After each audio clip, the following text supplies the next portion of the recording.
All right, a little bit better than sitting here the other night. Right, feels like we were just in here.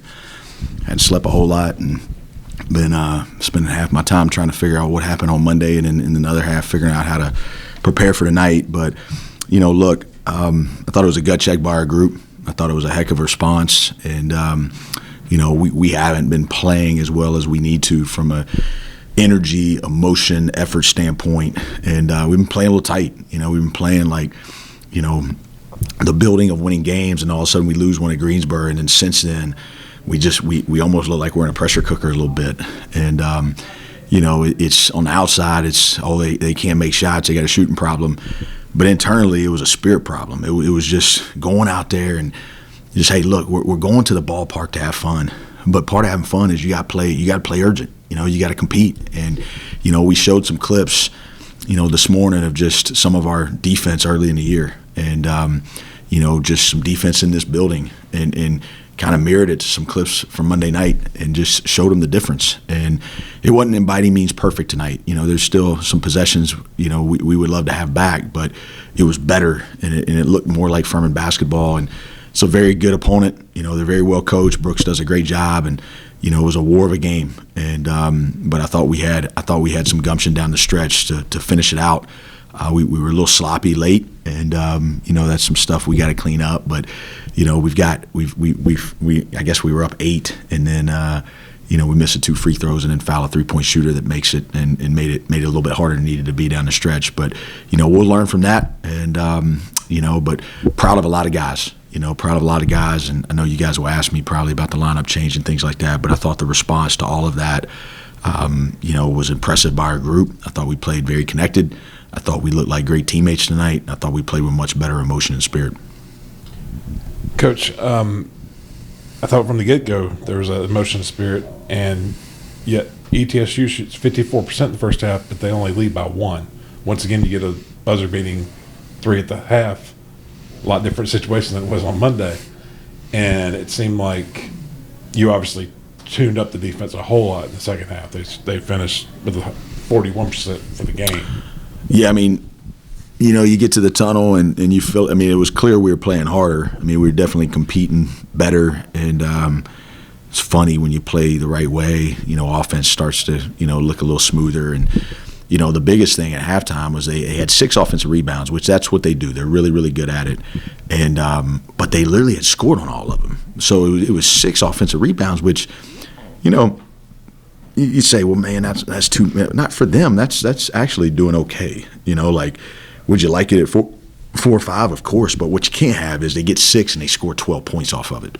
And I thought there was some unfortunate plays there. I didn't think we were physical enough on the wall-ups once they did get the offensive rebound. And then we had 2 turnovers that we had possession on outlets that, we get a stop and then we give it right back to them. We had a couple balls that, didn't bounce our way, but I thought our guys kept hanging in there. And I thought that was a huge play right before half. We get to stop. We force the tough 2. And then, we board it, and PJ has the awareness, hey, we got 5 seconds, let's get out and go, and hits Nick up the court, and Nick hit a huge shot, and sometimes you get some momentum in the tunnel like that, and it can help you coming out. And I thought our guys did a great job in the second half. Second half D, I think they went a 5-minute stretch there late without scoring. And, we knew we had to sit down and guard the basketball, and we knew they were going to really challenge us off the bounce and, challenge us obviously on the backboards. And, we did a great job of first shot D. We still gave up some offensive rebounds and a couple stretches in that second half. But once we were cleaning up the boards and then, we were able to go out and, I guess it was tied 60-60, and then we pushed it to 67-60, if I remember correctly, and, gave us a little bit of margin there. Coach, you have that kind of lead there at the end, and you mentioned the kind of struggle to get to the finish line. Is that a situation where you have been in the game and things are just going crazy and you want to make a substitution but you just can't for free throws, or is that? Well, no. Look, let me make this clear because I want everybody to understand this, okay? Ben didn't get pulled out of the starting lineup tonight because he was demoted. Right. All right? Teams have decided to put multiple guys in the paint when we play guys that they don't perceive that can make shots. And so if you let people just sit 2 people in the paint, then it can appear they're playing great defense and not even having to do anything, right? I mean, put 2 on PJ, chase Nick and PJ on everything, stick 2 guys in the paint, and then, okay, good defense. Mm-hmm. Well, we've got to put more spacing out there. So we didn't say, hey, Ed's playing better than Ben. It was more staggering to where we're not out there with 3 guys that they're painting versus 2. And it just opens up the paint a little bit more. And so, we also think that, Ed can play better. And for this team to get to highest ceiling needs to play better. And I wanted to give him a little bit of a vote of confidence on that to show him that, hey, we do believe in you. And I thought his game elevated tonight. But Ben, his ability, gets 4 assists in the first half. Went to the 4. We start switching with him. Did a great job on ball D. And so I want to be crystal clear on that. This was not a, hey, put this kid in, take this guy out. This was just shifting the rotation, right, so that we can kind of keep a little bit more of a space floor. I think they're late. It comes down again. We got Ed out there late because we believe in Ed. And in that situation, we get it by the press. We get over the top. Ben needs to be in the basket, right? Like if we throw it over, just lay the ball up. Ed needs to catch it on the sideline and center the ball, right? He doesn't need to look to advance up sideline. He's got Nick and PJ here. There probably is 19 seconds left. They're going to have to come down and foul. They didn't want to foul him. Center the ball. Be strong with it. If you're going to pass it to anybody, let's pass it to 2 guys that are 80% free throw shooters. And look, it's a freshman mistake. And it's not that Ben can't make those free throws. We saw Ben make 6 in a row at Citadel. You just want to play the numbers there, right? You just want to play the numbers, put guys in situations. Those free throws are different, right? If you've had to shoot those free throws before, those free throws are different. And so you want guys that have had to shoot those free throws before. Could we have put Chuck in? 100%. And that's what we started doing. We started going a little bit of offense, defense there. But I thought our late game press-o overall was pretty clean. We did a poor job dribbling to the sideline there. When he fouled PJ, we've got to work that middle a little bit better. But we didn't have any turnovers in the back of the press. And I think, in the front of the press. And I think when you're trying to hold a lead, that's important. But you can't foul it. You can't foul a dang 3-point shooter right there. And, we got to do a better job in 3-point defense there on their dang best shooter, so. Coach, the intensity of Davis has been bringing the last couple games, and we were actually talking about it. Reminded me of I was watching the game with the Knicks and the Bulls, and Charles Oakley. It seems like Molinar's just got that kind of intensity. What's your thoughts on the way Davis has played the last 2 games? Well, Davis is one of those guys that just loves to compete. He's fearless. We got a couple guys, Ben, Davis, Garrett, that people are really painting hard. And, I told Davis, I said, look, man, the only reason they're painting you is because you won't shoot it. They don't know you can shoot. You can shoot. You're going to have to go show synergy that you can shoot. And so you're out in practice, and we're doing shooting drills this weekend, and he's top 3 or 4 in the team. But when he's catching it out there, he hadn't been shooting the ball. So, they played off of him early, and he's wide open in the corner, and he bangs it.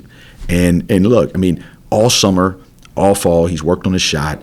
His shooting numbers are fantastic in practice.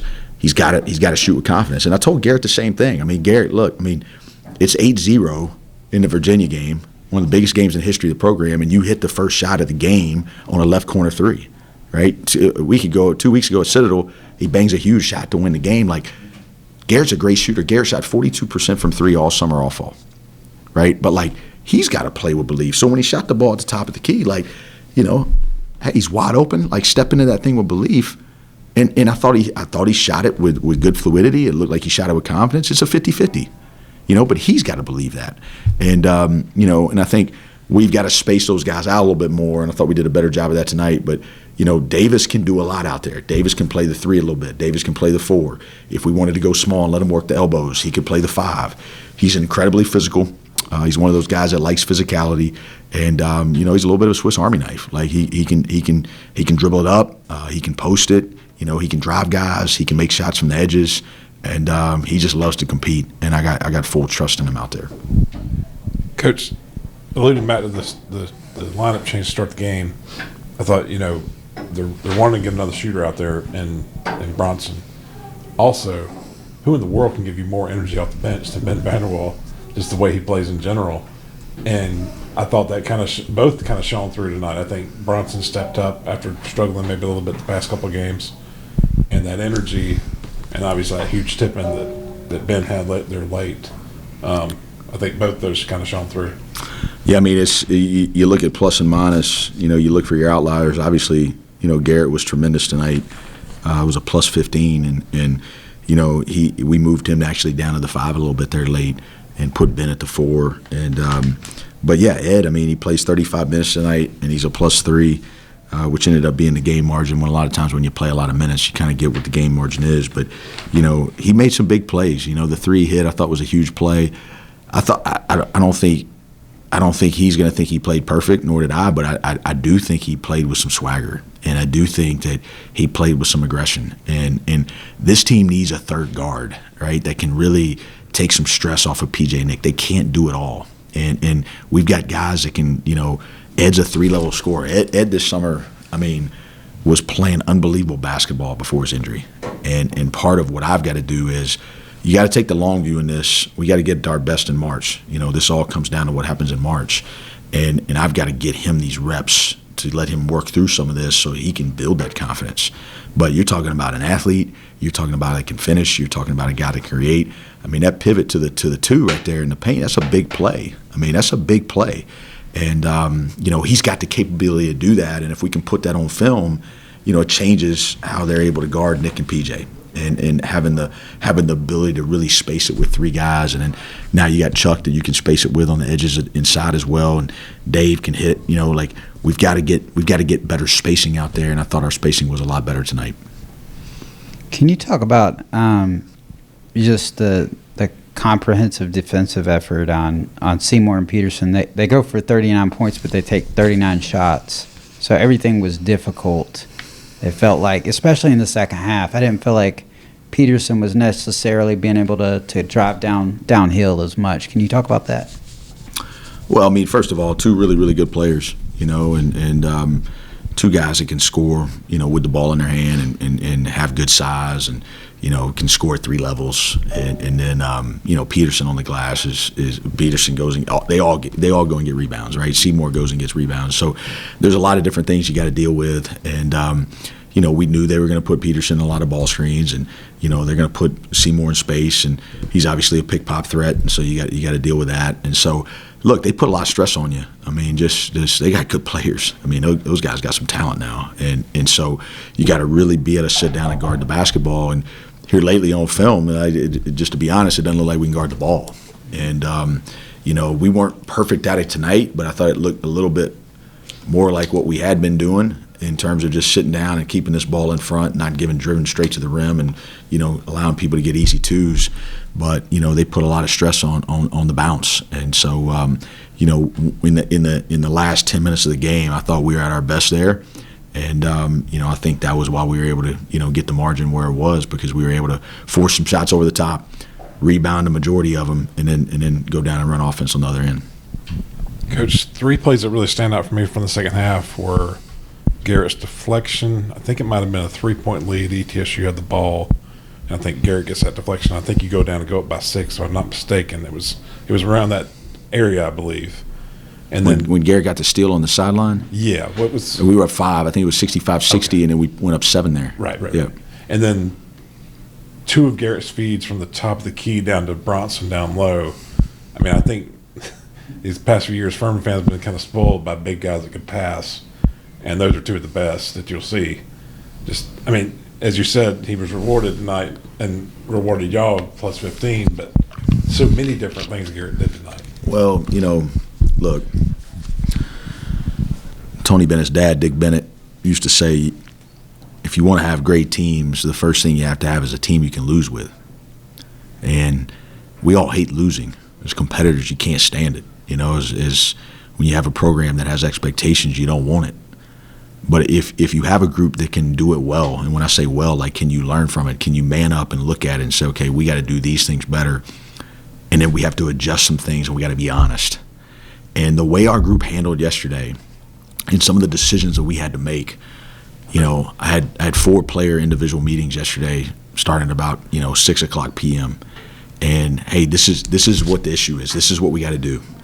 And Ben Vanderwall says, Coach, look, take me out of the lineup. Okay, don't do that to G. He's a fifth year. I see it. One of us has to come out. Let it be me. Right? And you just don't see that. Like, that's not something like, Coach, I get it. And then, you know, I meet with Garrett. I'm like, Garrett, look, here's what I'm thinking. Like, we got to get more spacing out there. You got to play with more belief, okay? You got to rebound the ball. Like, just because they're gonna paint you, like, you got to go be aggressive. Like, I need your spirit. I need your leadership. Go back 2 nights ago. We're all leaving here, and we're miserable. I look at my phone. Coach, scared. I need to talk to you. Can I come to your house? Okay, at 11 o'clock at night, Garrett Heen and P.J. Smith walk in my house. Coach, we can't go to sleep tonight without discussing this. We got to get this right. And that's the winning fabric, right, that allows you in a 48-hour window to change your starting lineup, change a few different roles, all right, decide to, you know, but like, Coach, okay, like, whatever we got to do to get this thing right. And that's what I'm most proud of tonight. I was just talking to J.D. Powell, who had the color on the game, and J.D. and I coached together at Charleston Southern. He's a close friend, and I don't think people understand how hard it is to turn on a 48-hour flip like that in a game that emotional, that we got beat that bad. And idealistically, you can think like you're just supposed to watch that and flip the page. Like, it's not that easy, you know. Like, there's still going to be a little dent. You know, like, you gotta get yourself off the mat as coaches, as players, as leaders, and you got to go play. And it takes guys, it takes great people, it takes great teammates, it takes people that refuse to blame, all right, and to figure out how do you accept responsibility. Like, we did this, so we got to fix it. And then whatever we got to do as a unit, let's just go find a way to win a game. Like, Cooper Bowser didn't play a lot late because Garrett goes to the 5. Chuck Johnson didn't play a lot late because Ben goes to the 4. Those guys don't care. Hey, Coop, you didn't do it. Coach, don't worry about it. We got to win. And that's why this group has been special. And, you know, we're not going to be defined by a loss or two here and there. We're going to be defined how we finish. And anytime we deal with adversity, we just got to utilize it in a way that we can find a little bit of things to get better at. And so now we've had to sort through how people are painting us, right? We've had to sort through, you know, let's get another guard out there can attack. Like, overall, when you pull the lens out, this is going to make us more complete, right? Like, you can't just depend on 2 guys all year to go score all your points and take all the load. Like, if you're trying to win a championship and you're trying to be your best come March, you're going to have to be able to disperse some of that a little bit. And so, you know, we might look back on this, you know, last 10 days where, you know, we didn't play our best ball, but did we respond in a way where we learned more about ourselves and grew closer and we stretched ourselves, right? We pruned a little bit, and all of a sudden maybe we found another gear that we can continue to improve with. Last question I had is Nick Anderson. It seems like the past few games he's had harder and harder time finding, you know, space to shoot. But when he did tonight, I thought the 2 threes he hit were 2 of the biggest shots of the night. Can you just talk about, you know, he's kind of stayed the course and doing the right thing in those moments when they've opened up for him, he's made the most of them. Well, he was incredibly efficient tonight, 14 points on 5 shots. And, you know, I was on the play card a little bit more tonight. Just, you know, we didn't play quite as much in organic flow just because I gotta generate some shots for these guys a little bit more. And, you know, but our guys executed, you know, some of those actions there late. And, you know, I got to make sure that Nick needs to be a 10-shot minimum guy. PJ needs to be a 10-shot minimum guy. And that's my job. So, you know, probably should have got him a few more looks. We had one on for him, and we got misaligned, and ended up somebody else got in the corner. It ended up being wide open. But you know, we've got to look in situations, especially in makes with this particular team, that we're probably going to have to call a little bit more just to make sure we dictate where that shot comes from. And you know, I thought our guys did a good job with that. But look, Nick's a winner, man. Like, Nick's as tough as they come, and you know, nobody's immune to not having a bad night. You know, like, I think the whole Greensboro thing, 1 for 12, I think it shocked him, you know, and it just kind of got into his head a little bit. And, you know, man, Nick has been unbelievable for this program. Just one of the coolest stories, you know, just a guy that, you know, was interested in us in high school, and we were interested in him, but it was during COVID, and we can never go see him personally. But then when we saw his film and we saw how he played, like he was the first guy that said yes in the spring. You know, he was the first recruit that we got. We were really excited about him because he could not only make shots, but he could move. And we just thought he had moxie. We thought he had winning character to him. And, you know, it's just been, he's got a cool personality. And, you know, I might have told y'all this story, but one of my favorite things about Nick is he's brought a demeanor, he's brought a presence to our team. You know, last year, you know, at times we just looked kind of just quiet and, you know, kind of dysfunctional a little bit. And he's brought this goofy, like funny personality, spirit. And we were sitting in my office one day and I was like, Nick, you know, you just kind of go with the flow, man. Like you don't get too down. And he looked at me, he goes, Coach, I'm not going to be here for a long time, but I'm here for a good time. And, you know, I reminded him of that this morning. Like, hey, you're not going to be here long. Like, let's go have some fun. Like we'll free you up. We'll get you some shots. Go play. And, you know, Nick's a huge part of this thing. We're not in the position we're in without him. And, you know, he's a heck of a player. He's an unbelievable shooter. And, you know, that was what got us so open right there on the base, on the press-o. They double-teamed him. And so now PJ's free. We actually had Ed open on the home run. But I told Dave only to throw it if he was wide open, and he was wide open. But Dave's PJ came free just because they were doubling Nick, and so we were able to inbound to PJ and dribble out some of that clock right there. But yeah, Nick's been a huge piece. I wish we had him for another year or two. Probably a mistake on my part not signing him out of high school. Probably a eval blunder on my part. We'll blame that one on COVID too, right? We blame enough stuff on COVID, so I'll blame that one on COVID as well. All right, we'll see you guys Saturday.